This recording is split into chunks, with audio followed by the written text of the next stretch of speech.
Hello everyone, welcome to DC teachers academy. आज हम इस वीडियो में बात करेंगे शिक्षण कौशल के पार्ट 7 के बारे में। देखिए, पार्ट 6 तक मैं आपके वीडियोस बना चुका हूं और मैंने अपने यूट्यूब चैनल पर एक प्लेलिस्ट बना दी है जिसमें अलग अलग नाम मैंने दे दिए, जैसे शिक्षण कौशल की अलग प्लेलिस्ट बना दी है। ठीक है, इसके अलावा बात करें तो बाल विकास की अलग बना दी है और आपके जीवन कौशल की प्लेलिस्ट अलग बनी हुई है। तो आप जाकर के उन प्लेलिस्ट में जाकर के मेरे प्रीवियस वीडियोस को देख सकते हैं। चलिए, अब हम बात करेंगे कि NPEGEL क्या है, national programme for education of girls at elementary level. ये क्या चीज है? देखिए, आपको पता है कि भारत सरकार द्वारा जब भारत हमारा देश आजाद हुआ था 1950 में, हमारा संविधान लागू हो गया था, तो उस समय जो समस्या उभर के आई थी तो वो शिक्षा की समस्या उभर के आई थी सरकार के सामने। तो धीरे धीरे कई प्रकार की योजनाएं सरकार के द्वारा लाई गई और हमने वो पिछले वीडियोस में पढ़ी थी। ठीक है, उन योजनाओं के बावजूद भी जब बालिकाओं के शिक्षण स्तर में सुधार नहीं होता है, क्योंकि उस समय रूढ़िवादिता बहुत चलती थी, बच्चों को स्कूल में पढ़ने के लिए मतलब भेजा जाता था, लेकिन लड़कियों को घर के कार्य में लगाया जाता था, जिससे कि मतलब उनकी एक रूढ़िवादिता थी मन में कि लड़कियां तो घर के काम करने के लिए ही पैदा हुई हैं। तो उस रूढ़िवादिता को देखते हुए देखा गया कि जो लड़कियां हैं उन्होंने नामांकन तो करा रखा है, लेकिन वो उनकी उपस्थिति नियमित नहीं रह रही है और बीच में ही ड्रॉप आउट कर जाती है वो। तो सर्व शिक्षा अभियान के अंतर्गत अलग से अपवंचित एवं साधन विहीन बालिकाओं की शिक्षा संबंधी विशेष योजनाओं के लिए, मतलब बालिकाओं के लिए एक राष्ट्रीय कार्यक्रम NPEGEL चलाया गया, जिसमें बालिकाओं की शिक्षा संबंधी विशेष आवश्यकताएं और इसके अलावा रहने के लिए कुछ अतिरिक्त सुविधाएं उपलब्ध कराने हेतु न्याय पंचायत वार योजना बना करके उनकी उपस्थिति, ठहराव व प्राथमिक शिक्षा की पूर्णता सुनिश्चित कराई गई। कहने का मतलब यह है कि बालिका, जैसे कभी कभी पेरेंट्स ये भी कह देता है कि हमारे पास पढ़ाने के लिए पैसा ही नहीं है, तो उन सब चीजों को ध्यान में रखते हुए, बालिकाओं की शिक्षा संबंधी विशेषताओं को ध्यान में रखते हुए, कुछ अतिरिक्त सुविधाएं जैसे आवासीय सुविधा को ध्यान में रखते हुए भोजन उपलब्ध उन्हें कराया गया और उनकी उपस्थिति, ठहराव व प्राथमिक शिक्षा की पूर्ण सुनिश्चितता कराई गई। अब इसके अंतर्गत क्या कराया गया आपको पता है, जैसे KGBV है, कस्तूरबा गांधी बालिका आवासीय विद्यालय है, तो उसमें आवासीय, वहां पर मतलब बच्चियों को रोकने के लिए, बालिकाओं को रोकने के लिए वहीं पर एक हॉस्टल बना दिए गए, जिससे कि वो वहीं पर रहती है, वहीं पर खाती है और वहीं पर पढ़ाई करती है। ठीक है, तो इससे क्या हुआ, बालिकाओं की स्थिति सुधरी। ठीक है, अब बात यह आती है कि NPEGEL की आवश्यकता क्यों हुई। तो सिंपल सी बात है, आवश्यकता के बारे में मैंने आपको वहां बता ही दिया था। ठीक है, बात करेंगे कि उसका उद्देश्य क्या है। तो यहाँ पे देखो, लैंगिक अंतराल को कम करना, जेंडर गैप को कम करने के लिए इसको यूज किया गया था। समस्त जनपदों की निम्न महिला साक्षरता दर वाली विकासखंड न्याय पंचायत स्तर पर एक विद्यालय को मॉडल क्लस्टर के रूप में विकसित किया जाएगा।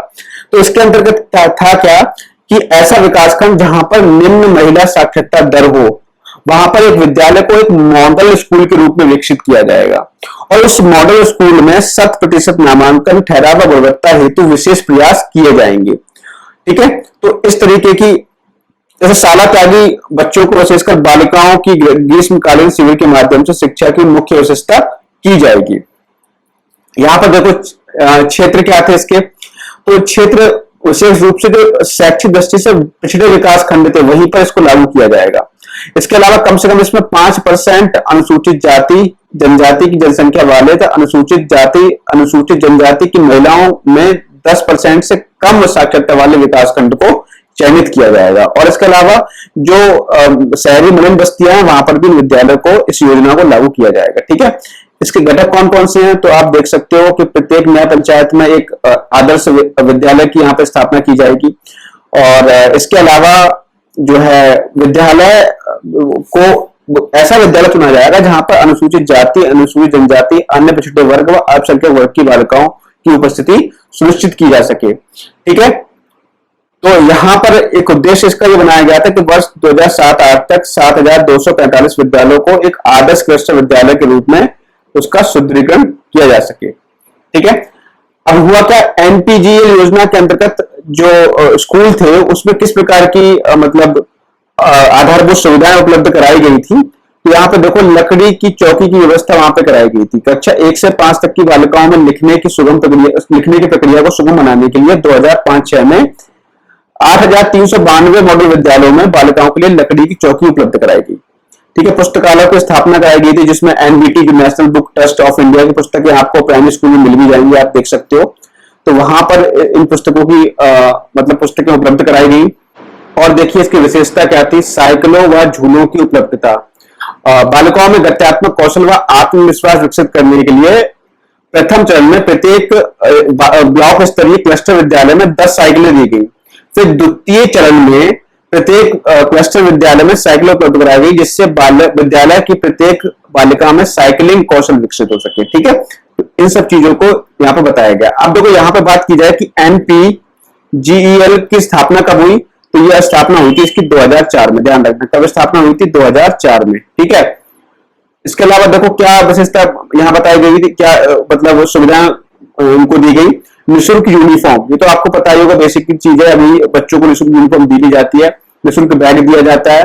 ठीक है, बहुउद्देशीय कक्षों का निर्माण, जैसे यहाँ पे आवासीय सुविधाएं बालिकाओं को दी गई, बालिका शौचालय, जल की उपलब्धता, विद्युतीकरण की सुविधा आदि जो है ग्राम शिक्षा समिति के माध्यम से इसका निर्माण कराया जाएगा। उपचारात्मक शिक्षा, ठीक है। इसके अलावा विद्यालय अध्यापक पुरस्कार 2008-9 तक प्रतिवर्ष तथा 2009-10 में प्रस्ताव के अनुसार जनपदों में प्रत्येक जो मॉडल विद्यालय होगा वो अगर उत्तम कार्य करते हैं तो उनको चिन्हीकरण करके उनको पुरस्कृत किया जाएगा। तो इस तरीके की व्यवस्था यहाँ पे की गई। देखिए अगला जो आता है आपका कस्तूरबा गांधी बालिका विद्यालय आता है। ठीक है, तो यहाँ पे क्या आता है, देखो यहाँ पर जो आपका एनपीजीईएल था तो एनपीजीईएल के अंतर्गत ही इस योजना को लेकर आया गया था कस्तूरबा गांधी बालिका विद्यालय को। तो यहाँ पे आपको पता है जैसे कि भारत एक पुरुष प्रधान देश है, तो यहाँ पे पुरुषों को ज्यादा वरीयता दी जाती है एज कंपेयर टू बालिकाओं के। ठीक है, लेकिन अब तो बहुत ज्यादा जेंडर रूढ़िवादिता कम हो चुकी है, अब तो बालिकाएं भी कई सारे क्षेत्र में आगे निकल रही हैं। तो यहाँ पर देखा जाए, सबसे पहले बात की जाए कि कस्तूरबा गांधी जो था आपके, इसकी स्थापना कब से स्टार्ट हुआ, तो 2004-5 से ये प्रारंभ हुआ। ध्यान रखना 2004-5 से ये प्रारंभ हुआ है। और यहाँ पे क्या था, प्रारंभिक शिक्षा के सार्वभौमिकरण के लक्ष्य की प्राप्ति के लिए सब शिक्षा अभियान के अंतर्गत विभिन्न प्रयास किए गए और इनके सकारात्मक परिणाम भी सामने आए थे। किंतु इन प्रयासों के परिणामों के बाद बालिकाओं की शिक्षा एक प्रमुख चुनौती के रूप में सामने आई और इन्हीं के अंतर्गत आपकी कई सारी योजनाएं जैसे एनपीजीएल चलाई गई और केजीबीपी जो आपका अभी हम इसके बारे में बात करें, ये बालिका शिक्षा के लिए एक विशेष कार्यक्रम था। ठीक है, तो यहां पर क्या था, देखो इसका उद्देश्य क्या था, यहां देख लें। उद्देश्य क्या था, बालक बालिकाओं के प्रति समदृष्टि विकसित करना, बालिकाओं के सार्वभौम नामांकन व ठहराव को सुनिश्चित करना। तो इस तरीके की यहाँ पे विशेषताएं थी।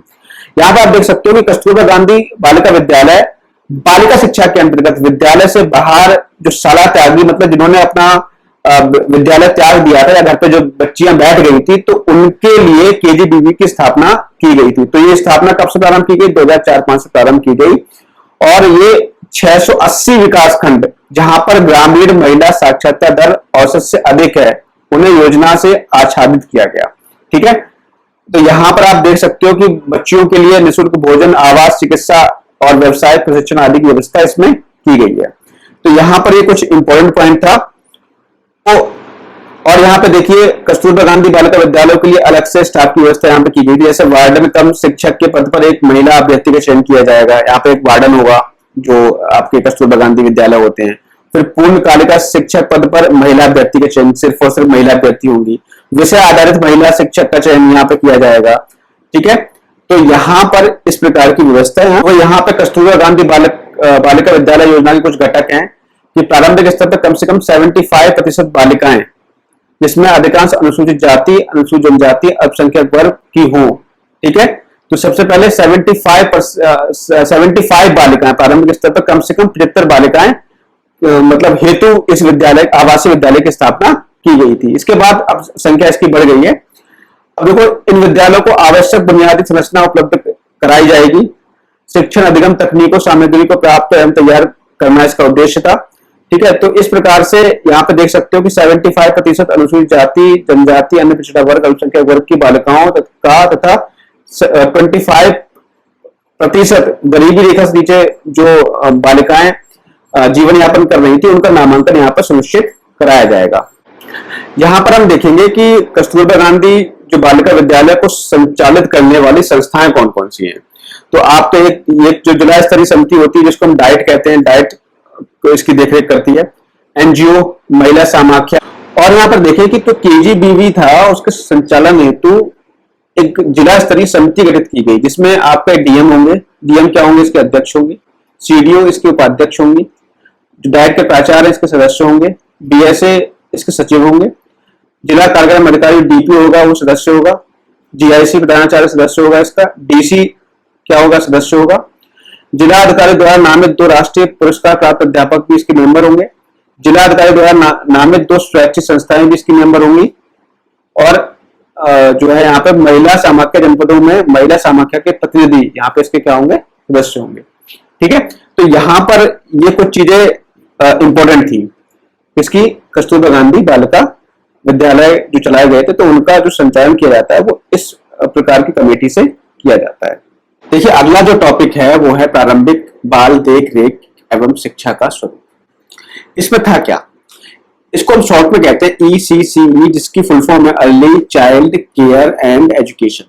ठीक है, अब देखो यहां से नाम से ही स्पष्ट हो रहा है कि प्रारंभिक बाल देख रेख। तो प्रारंभिक बाल देख रेख का मतलब ये होगा कि इसमें जो बच्चे नर्सरी क्लास के जो बच्चे होते हैं, जिसमें इसको हम नर्सरी एजुकेशन कहते हैं, तो उसके बारे में यहाँ पे बात की गई है। इसकी स्थापना जो हुई थी 2 अक्टूबर 1975 को हुई थी, जिसको हम समेकित बाल विकास सेवाएं के नाम से भी जानते हैं। इसमें था क्या, इसमें पूर्व प्राथमिक शिक्षा के बारे में बात की गई थी। पूर्व प्राथमिक शिक्षा में इसमें आपके 2.5 से 6 वर्ष तक के बच्चों को शामिल किया जाता था। कितने वर्ष तक के बच्चों को, 2.5 से 6 वर्ष तक के बच्चों को यहाँ पर शामिल किया जाता था। बाद में इसको 0 से 6 कर दिया। पहले कितना था, 3 से 6 वर्ष, फिर बाद में बढ़कर हो गया आपका 0 से 6 वर्ष यहाँ पर बढ़कर हो जाता है। तो यहाँ पर जो ECCE में इतना इंपॉर्टेंट था, इस ध्यान रखना है, ये 2 अक्टूबर 1975 को प्रारंभ की गई थी और इसमें गर्भवती महिला और शिशु दोनों शामिल थे। ठीक है, पहले ये 3 से 6 वर्ष के बच्चों के लिए थी, बाद में इसका टाइम बढ़कर के 0 से 6 वर्ष कर दिया। देखिए अगला जो टॉपिक है वो आप यहां से नोट कर लेना, मैं इसको हाईलाइट कर दे रहा हूं। राष्ट्रीय बाल श्रम उन्मूलन परियोजना ये कब लाई गई थी, 1992 में लाई गई, और ये भारत सरकार के श्रम मंत्रालय और शिक्षा विभाग तथा संयुक्त राज्य अमेरिका के श्रम विभाग के तकनीकी सहयोग पर आधारित परियोजना है। इसमें आपको ध्यान रखना है, इसमें 2 आर्टिकल आपको ध्यान रखने हैं, आर्टिकल 23 और आर्टिकल 24 यहाँ पर ध्यान रखना है। ये बच्चों से संबंधित आर्टिकल हैं। ठीक है, तो ये आपको ध्यान रखना है, और इन आर्टिकल के बारे में मैंने अपने पिछले वीडियो में आपको बता दिया है। आगे देखिए, बात की जाए कि और अगर हम बात करें तो यहाँ पे जो इंपॉर्टेंट है वो है अंतरराष्ट्रीय श्रम संगठन। इसकी बात यहाँ पे कर दी गई, तो उसके बारे में बात कर लेते हैं।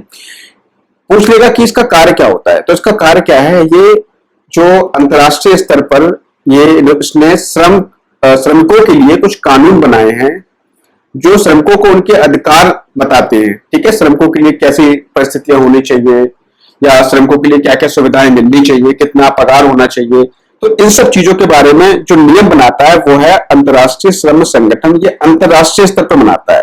ठीक है, इसके अलावा बात करें कि इसकी स्थापना कब हुई, ये पूछ सकता है, तो 1919 में इसकी स्थापना हुई थी। बात करें कि इसका हेडक्वार्टर कहाँ है, तो हेडक्वार्टर इसका है जेनेवा स्विट्जरलैंड में। जेनेवा स्विट्जरलैंड में इसका क्या है, हेडक्वार्टर है। तो ये आपको ध्यान रखना है। ठीक है, आगे बढ़ते हैं। तो कोई बाल श्रम से संबंधित कुछ संवैधानिक प्रावधान जो हमने बात की थी, तो यहाँ पे देखो आर्टिकल 24 है जो कारखानों आदि में बालकों के नियोजन पर निषेध करता है। ठीक है, जो 14 वर्ष से कम आयु के बच्चे वहां पर आप नहीं लगा सकते। अब देखो यहाँ पर आपकी जो एक योजना है, यहाँ पर आपकी एक परियोजना है MDM। ठीक है, MDM जिसे हम मिड डे मील परियोजना कहते हैं, या इसको हम कह सकते हैं मध्याह्न भोजन या पोषाहार वितरण योजना। ठीक है, इसको स्थापित कब किया, इसकी स्थापना कब की गई, तो ध्यान रखना 15 अगस्त 1995 को इसकी स्थापना की गई। इसमें था क्या, तो यहाँ पे लिखा भी है 15 अगस्त 1995 को ये इसको लागू किया गया था, जिसके अंतर्गत कक्षा 1 से 5 तक प्रदेश के राजकीय परिषदीय राज्य सरकार द्वारा सहायता प्राप्त प्राथमिक विद्यालयों में सभी बच्चों को 80% उपस्थिति पर प्रति माह 3 किलोग्राम गेहूं और चावल देने की व्यवस्था की गई थी, अगर बच्चे 80% बच्चों की उपस्थिति होती है।